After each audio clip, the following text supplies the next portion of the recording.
Nasira nga yung DIY reservoir na ginawa ko dito sa may MXI natin. Nagkaroon siya ng butas dito sa may gilid kaya bumubula siya kapag pinipiga. Nasa biyahe nga ako nung naamoy ko na parang may nasusunog sa may bandang tambucho. Doon kasi nakalagay yung reservoir natin at pagsilip ko nga meron mga tumatagas. Kaya pag uwi ko galing sa biyahe, binaklas ko na kaagad to para naman magawa na natin ng solusyon. Kung hahayaan ko lang kasi siya mag-leak, sayang naman yung coolant na nasa may reservoir natin imbis na papasok pa sa motor natin at magagamit.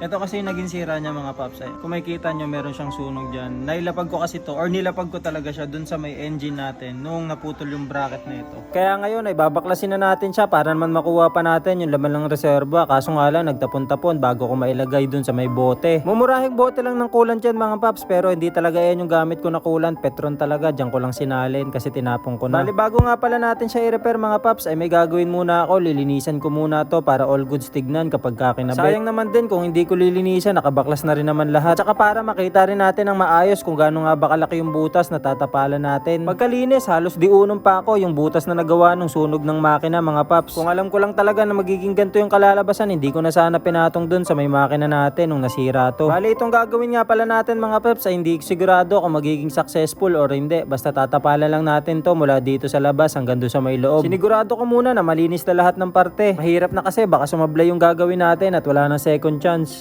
Aray ko, mas okay na insure kesa hindi. Elastosil nga pala yung gagamitin natin dito at subok ko na to dahil na-testing na natin to sa may top box natin nung nagkaroon ng leakage din. At buti na nga lang gumana to sa top box dahil wala nang leak ngayon kahit umuulan. Merong overflow sa loob na konting elastosil pero ganyan talaga yung gagawin ko dahil tatapalan ko naman din siya sa loob. Dahil ayun nga yung kagandahan dito sa may elastosil dahil pwede siya kahit meron tubig. Final touch ko lang siya para medyo presentable pa rin tignan tapos yung mga sobra lilinisin ko na lang. Bale ito na itsura niya.